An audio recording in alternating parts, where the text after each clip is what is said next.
portugueses, ouvidos os especialistas, com o parecer favorável do Governo e a autorização amplamente consensual da Assembleia da República, acabo de renovar até ao dia 17 o estado de emergência. E porque esta é uma causa nacional, uma vez mais tivemos todos órgãos de soberania unidos e solidários. Como unidos e solidários têm estado exemplarmente os portugueses nas suas casas, no trabalho, na coragem serena a enfrentar a pandemia, sabendo que vai ser, porventura, o nosso maior desafio dos últimos 45 anos, porque nos ultrapassa na sua origem e no seu fim, é universal e o adversário é insidioso e imprevisível, porque atinge concentradamente vida e saúde, sem paralelo na nossa história democrática, porque os seus efeitos económicos e sociais serão mais profundos e mais duradouros do que as crises mais longas que já vivemos, porque agrava brutalmente a pobreza dos mais pobres, as desigualdades dos mais desiguais, as exclusões dos mais excluídos, porque vai exigir reforçada atenção e punição daqueles que queiram aproveitar-se da crise para atividades criminosas contra os valores da Constituição que votamos faz hoje, precisamente, 44 anos. Os portugueses perceberam tudo isto e decidiram abraçar a luta comum. Profissionais da saúde continuam a fazer milagres. Forças Armadas de Segurança, Bombeiros e Proteção Civil não descansam. IPSS e Misericórdias e voluntários desmultiplicam-se. Empresas alteram planos para produzir o que mais nos falta. Cientistas trabalham em novos testes, fármacos e vacinas em grupos internacionais. Professores mudam métodos de ensino. Agricultores iniciam sementeiras e plantações de alimentos essenciais para o nosso dia-a-dia. Operários produzem para a exportação possível. Camionistas mantêm fornecimentos quase inviáveis. Hoteleiros alojam desalojados de lares ou médicos e enfermeiros isolados das famílias. Comerciantes de estabelecimentos encerrados apoiam obras sociais. Autarcas, pessoal autárquico, palmilham freguesias e municípios. Todos entendem que o caminho é muito longo e muito exigente. Começa no combate da vida e da saúde, sem o qual o combate da economia e da sociedade não pode ser travado com sucesso. Mas a vida e a saúde exigem que a economia e a sociedade não parem.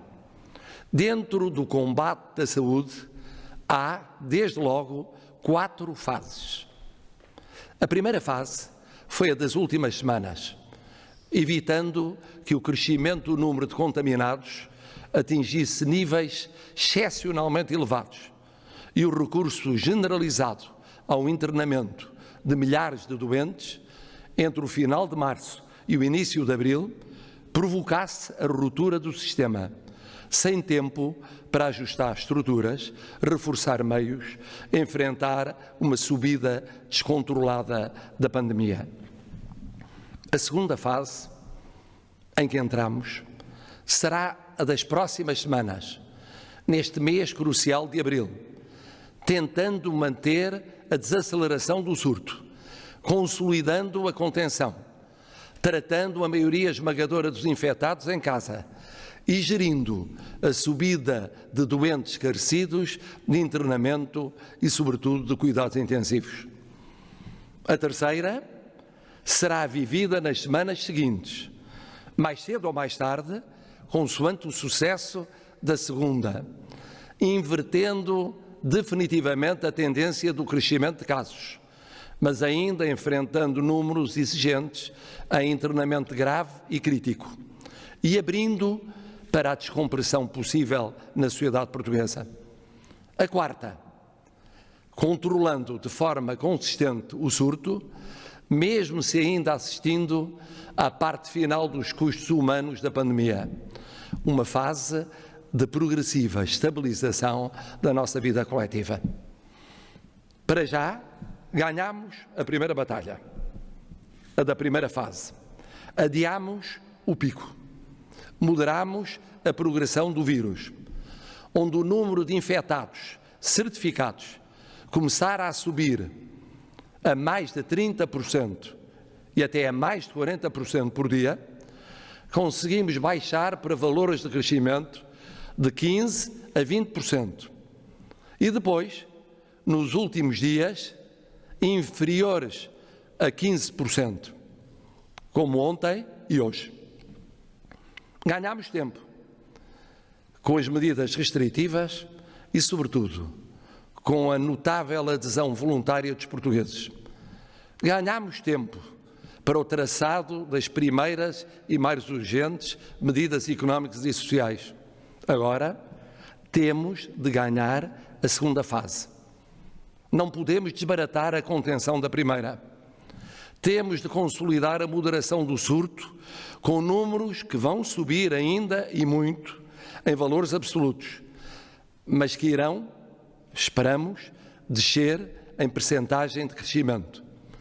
E, ao mesmo tempo, a pôr de pé no terreno os apoios sociais e económicos mais urgentes de entre os urgentes. E temos, nesta segunda fase, de nos focar em 5 objetivos fundamentais.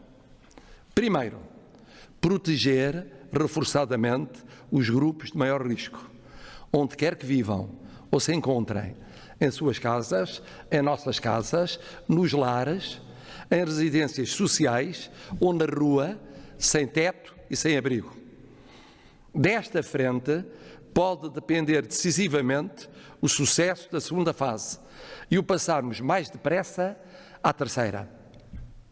Dos estudantes aos trabalhadores em layoff, às Forças Armadas, às Forças de Segurança e aos bombeiros, tudo o que é possível tem sido e deve continuar a ser mobilizado por Governo e autarcas para esta frente.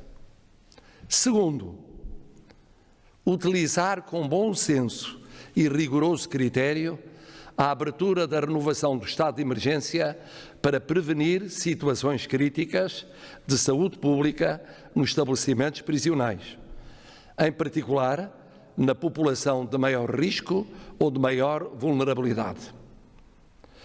Governo, Assembleia da República e Poder Judicial terão uma palavra a dizer, à qual o Presidente da República juntará a sua, exercendo o poder constitucional de indulto em casos concretos.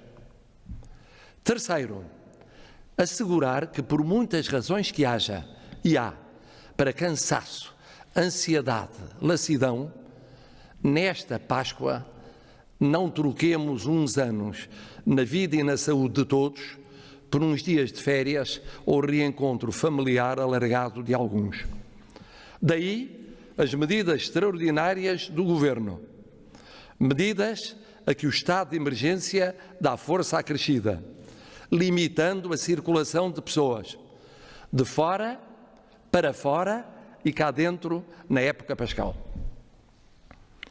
Quarto, pedir aos nossos compatriotas que de fora quiserem vir, que entendam as restrições severas que cá dentro adotaremos para a Páscoa e repensem, adiando os seus planos, como todos nós estamos a adiar os nossos planos a pensar na pátria comum. Quinto e último objetivo, definir os cenários para o ano letivo, atendendo à evolução da pandemia em abril. Mais uma das opções do Governo, na sua exigente missão nacional, que o Sr. Primeiro-Ministro comunicará ao país no dia 9. Este é o nosso principal caderno de encargos para os próximos 15 dias. A renovação do estado de emergência, amanhã iniciado, neste mês essencial de abril, um estado de emergência preventivo que hoje praticamente todos compreendem bem, porque tinha de ser declarado quando foi, tem como fim ajudar-nos a cumprir este caderno de encargos e a ganhar a segunda fase do combate pela vida e pela saúde, assim abreviando o começo da reconstrução económica e social de Portugal. Mas só ganharemos abril se não facilitarmos, se não condescendermos, se não baixarmos a guarda.